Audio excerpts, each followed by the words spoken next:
this energy from the doldrums. That's right. That's right. How do I get this to shut off? There it is. What's up, guys? What are you trying to shut off? The link. There was the link to the workshops that was from last on the webinar. The comment. Gotcha. Yeah. Oh, man, I'm trying to get my thing. It's all screwed up right now. Whatever. I was just on a cosmic brainstorm call for 2 hours with Yannick and and Sophia and a bunch of Mavericks. Yeah, it was great. I had a little group of 4 people, and my idea won within the 4 people, but it lost in the second round. The Spectre made an appearance. Yeah. You might not be familiar with the Spectre. I am not. He's a little known DC Comics superhero. He's a ghost. Makes him odd. This particular Spectre glows in the dark, I might add. And we were talking. We were talking about the future of business, and I was talking about the coalescence, the merging of entertainment and marketing, and I talked a lot about the mascot marketing and the fictional marketing stuff. Anyway, we were asked. I even made a sock puppet. It's a Richard Branson sock puppet. I didn't have any yellow markers. I only had orange and red, and so this is my 90-second Richard Branson sock puppet that I just made. If I was good at doing any kind of a British accent, I would do that right now, but I'm not. I see. How's your morning been? Good. Got a good workout in. Yeah? Yep. Cool. Did you dress up as anything for Halloween? I did not. Dude! I was a grumpy hermit like I am every day of the year. I dressed up similar to this. What did I do? I did this. Oh, here's my Halloween. Actually, I wasn't wearing. Whoa, geez, sorry. Something just. I lifted my desk. It's hydraulic desk, and I lifted it up earlier, and something just fell off it.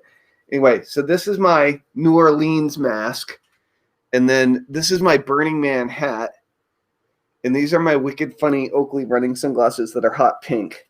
And then I did this. I had a different shirt on, but just for extra safety. This was kind of my Halloween style. I see. Yeah. Very, very, very funky. That's how it's done. That's how we do it in Vermont. That's how we roll. That's right. So let's talk a little bit. What's up? We're talking about escaping the Max says, Darren, there she blows? What? There she blows. Maybe we can get some Yeah, no crap, bad typing, Max. Max boy, critical much? Max started his 99-day streak, I noticed. I saw. Job well done, sir. Nice to get it going. Yeah. That's how it's done. That's how it's done. So what are we talking about today, Joshua? Well, we're talking about the clone syndrome and how to tell if you're unknowingly stuck in it and why do you even care and like that. What is the clone syndrome? Well, my definition of it is when you're following what everybody else does, like, back in the day when affiliate marketing was all was on the forefront of what it meant when you were doing internet marketing. Everybody did the promotions the same way, and they used the same templated responses and the same emails and the same ads and the same this and that. So what ended up happening is that, you could make a big splash if you were first in, and you could cream the crop. But then even back in 2004, 2005, it was, it was deadly. And now it's just a kiss of death in general, because what I see going on is that people are copying my Shifu, my martial art master used to say, copying the leaves and the branches, but not the roots of the tree. And what I take that to mean personally right now is that like so many people are just following what everybody else is doing and what they perceive is working for one person Right. or several people, and it probably is working extremely well for them. But if you only look at one piece of it in isolation and you don't take it into account for what you're looking for, it's a recipe for, you know, getting yourself trapped inside like the Me Too syndrome. Right. And not the Me Too like is in the Me Too movement, but the Me Too like, yeah, I do this too. Yeah, I'm the best. Yeah, I do, you know, and whatever. And so you end up sounding like nobody but yourself. And there's no authenticity. There's no genuine, you know, straight up. Yeah, you Like, come across as this like a cookie cutter frat boy. There's like yeah, no differentiation between you and everybody else out there, or girl, or whatever. You just yeah. like, there's zero. You're just looking to fit in and be accepted. You know. Yeah, and I mean, like, okay, I mean that works to a degree, but pretty soon, like, people see through that, right? I mean, that's a great way to put it because, like, you have It's actually a great name for like a video or an article. It's like, don't be a frat boy. well, I mean, like, it would appeal to me. I don't want to put down I know it's anybody. gonna offend all sorts of people, but like I'm probably gonna offend them. I mean, I know there's so many people into the Greek life, and I know. it's very important to a lot of people, and I can understand why from the camaraderie sense and from that you know, that tradition sense. But you know, like at the end of the day though, if you're doing that with business and you're just outright copying somebody's, you know, like we all have swipe files, right? But the swipes files are supposed to be for inspiration for you to adapt to your own needs and to take to the next level, not to outright just clone of the same thing. Because what's going to happen is that you're going to commoditize the whole thing, and then it's just noise. You know, it's like if you bold everything, you bold nothing. There, one interesting thing about this that I've always wrestled with, and I'll tell you how I've dealt with it, is up until very recently, it had been a long time since I participated in any sort of a launch. And when someone does a launch, or at least in the email marketing world, when, you know, whether it's in personal development or survival or internet marketing training or BizOp or whatever, if you know we're dealing with email lists, people often provide swipe emails that are used many times. The emails that have been tested out to that person's list and then modified a little bit in order to have them be kind of neutral. Right. So an affiliate could send it out and it makes sense and whatever. And the challenge is, especially if you're promoting someone's launch that's a good marketer in your industry, in your space, the challenge is, well, do you want to just use it as is, or do you want to make it your own style? And what I want to do is make it my own style. But here's what I found is if I use the swipe emails verbatim, as long as it represents stuff in a way that you feel good about, as long as it's within your moral compass. If you get 2, 3, or 4 of like the best swipe emails in a launch scenario, you can roll those out to your list and get an enormous wake-up effect because they're in a radically different style than the normal emails that you send. And then you can follow them up with versions that are more in your vibe and in your style. So there are different ways you can play with it, but the trick is not to just always send out the easy promotion, which is the copy and paste. You know, and I mean, like that works for big payday type stuff for launches, right? Because it has a beginning and an end. It's finite. It's an event, right? And it's going to come and it's going to go. So I mean, like if they're hearing the same thing from different sources and it sounds radically different from the way that they're used to hearing from you, then it works to your advantage. But my point is like long term. If you want perpetual income. Right. And you want to build a perpetual influence machine, you know, like an engine that continues to build and deepen the relationship with your list, so that each communication makes them more responsive, more excited because you're making more of an impact on their lives. Then you have to be, you can't continue to be like everybody else. You have to give unique value, and you have to frame it in. And personally, even when I use other people's swipe files, and I have in the past very effectively, I might add too, but I always frame it first of all, I mean, like, I won't even consider promoting something that I don't believe in. So like Right. the moral compass thing is just a given as far as I'm concerned. But I know that for some people it need to be said.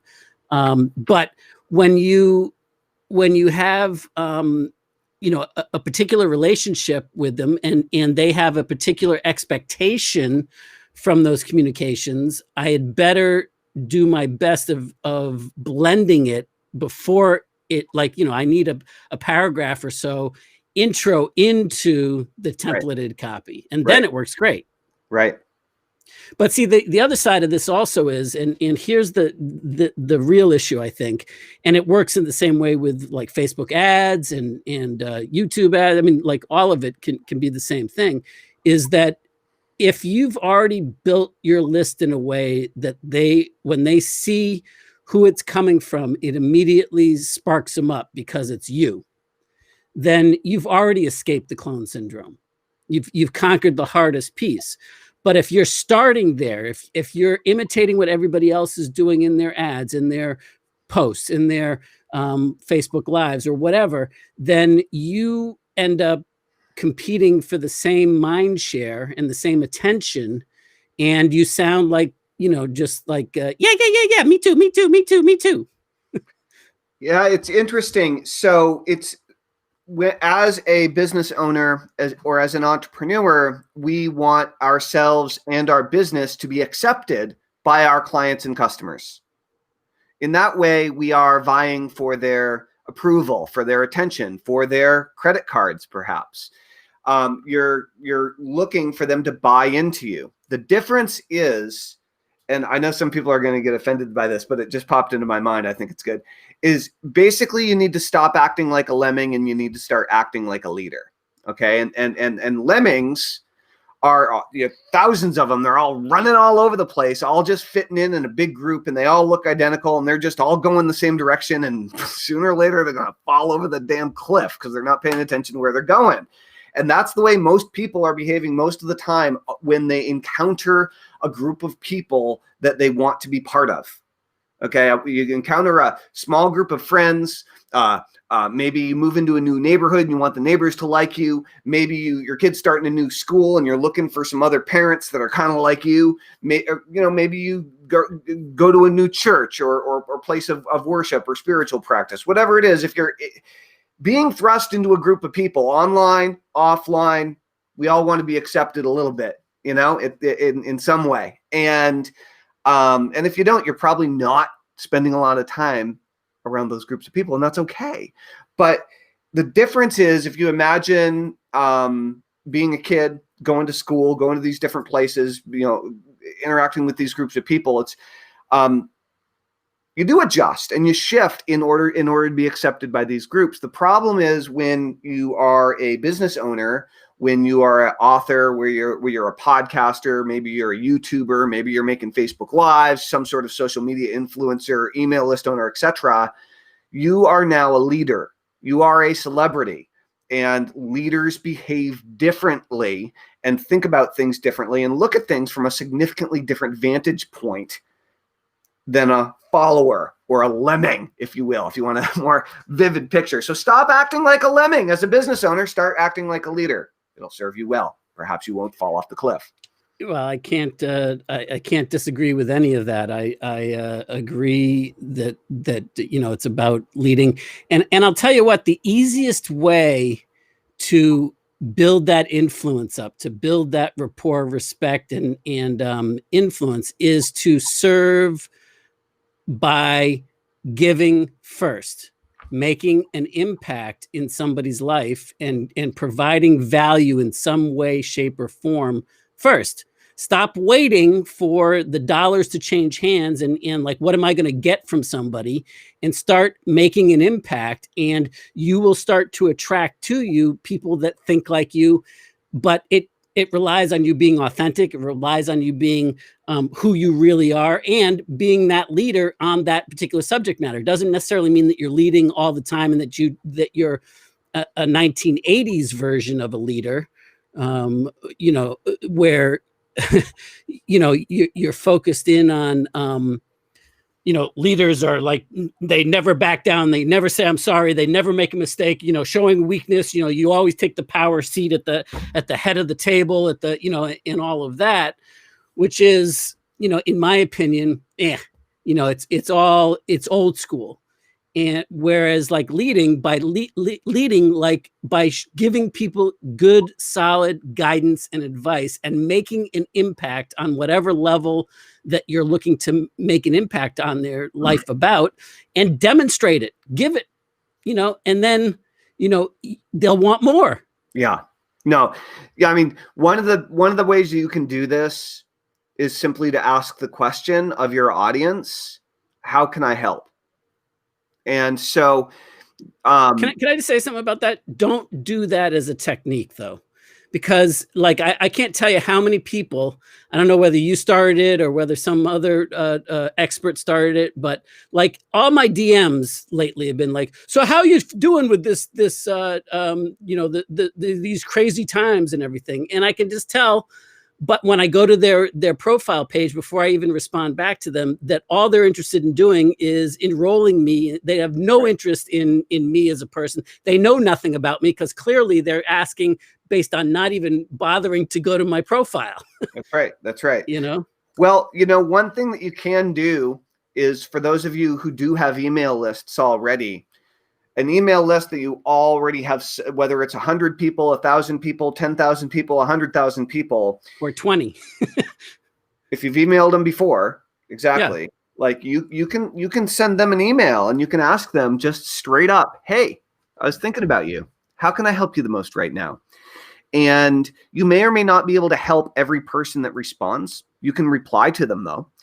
And what'll happen is, depending on the number of people that respond, and how much time it takes to start getting some responses in, this is something that you'll notice some patterns over time of recurring themes that come up, or you might just notice something that someone says that inspires you to create or a way that you can help them as an individual or your entire list as a group. It's a really good way of creating content and creating value and getting new ideas directly from your people who are already following you and genuinely helping them. Right. Yeah, I mean, that's like the power of crowdfunding. I mean, done right, at any rate. That's right. I mean, ultimately, that's what's happening, right? Is you're creating products or services that your people already want. That's like Dan Kennedy used to talk about this example a lot. But when you get your content or your product is derived from like crowdfunding. I mean, he didn't call it crowdfunding, but the example that he always used to use back in the day was Girls Gone Wild, where they would go to the various clubs around the cities where all the young people that's in, and they would get their content that they were selling on a monthly subscription basis for free. I mean, they were going there and partying, and then eventually it got to the point where they were well known and people were vying to get into it. But the point is that like it's a collaboration approach with it, and people like to support that which they helped create. That's right. That's right. And I was just thinking about that this morning. Girls Gone Wild? Nope. I was thinking about interviews. I was thinking about the Art of Email Marketing group, and God, you could do some serious interviews from that crew. Right. Just only interview people that are already in the group. Right. And that will encourage more people to invite their friends to the group. That's it. And some of them will be mega celebrities, and some of them might be new students, existing entrepreneurs who are trying to learn email marketing, and they'll have more questions, but just really focus the interviews on the members. I mean, what an easy way of creating new, great, educational, interesting content, whether, I mean, same idea though, right? Yeah, for sure. Yeah. But I was thinking about that, like just before we started, this, so it's funny that you bring that up. Well, and it's funny, like about crowdfunding, right? Like when crowdfunding became big for a minute, and it was all the rage where, like Kickstarter and what was the other big one besides Kickstarter? Well, it doesn't matter, but like everybody wanted to get their thing on to one of the crowdfunding platforms as if that was going to magically change everything. Right. You still need an audience. You still need to be able to, I mean, like you could have a billboard in the desert, which would be the same thing. Like you could put it up on the crowdfunding community, but it's not going to get any traction with the rest of the community there unless it gets some popularity, right? Like, you know, unless like the chances of using and piggybacking somebody else's traffic are thin to none. On the other hand, if you do what like Seth Godin did, which I thought was absolutely brilliant, which is before he wrote the book, before he even approached a publisher, he went on and said, look, I don't know if this is even anything that you guys are interested in, but I'll write the book if enough people buy it on this Kickstarter. Which book did you do that with? God, I don't remember. It was around 2012 that he did it. So whatever that was his launch then. The brilliance, I mean, he had a substantial following. He had influence over his tribe of people. And then he went in and he delivered the, you know, he said, look, I have an idea for this book. My publisher doesn't want to, you know, go in unless there's something there. So he went on Facebook. Yeah, maybe that was it. Was that part of the no, I just happened to have this on my wall across the room, so I thought that's awesome. I thought I'd bring Seth Godin in to make an appearance. Yeah, there he is. Here I am. Yeah. Purple Cow. Yeah, it wasn't Purple Cow, but no. It was because Purple Cow was like in the early 2000s, I believe. Yeah. But anyway, his more recent stuff. Yeah, he's been on my wall for a while. Well, the point is, though, that he sold like 10,000 copies before it was written. It was totally, you know, legit, and everybody knew that it hadn't been written yet. And he just wanted to know, like, is this worth writing? And then, I mean, but now think about it from a business perspective. He's pre-sold before he's even written, and he sold 10,000. I don't know how many other copies of it. But now he goes to his publisher and says, hey, you know, first tier publisher, do you want 10,000 orders of this book? You know, all it's going to cost you is a nice advance for my time to write this. And so, I mean, like it's a great way to go. The point is, though, that he couldn't have done that if he didn't have the rapport, the influence, the following with those people to begin with. And I'm sure he picked up some new ones from the popularity of the stir that he made from his initial, you know, driving of his people into the process. So anyway, just food for thought. Cookie Monster. That's right. That's right. So that's about as prophetic as I am today. That's right. I think that's all we really need. So, with that said, I think we can call it a day. Sounds like a good place to put a pin in it. Pop. All right. Boing. Well, thank you guys. Thanks for being so chatty, Max. Keep going on 99 days. Yeah, man. Keep it up. Rock and roll. All right. Thanks, Tom. Later. Bye. Bye.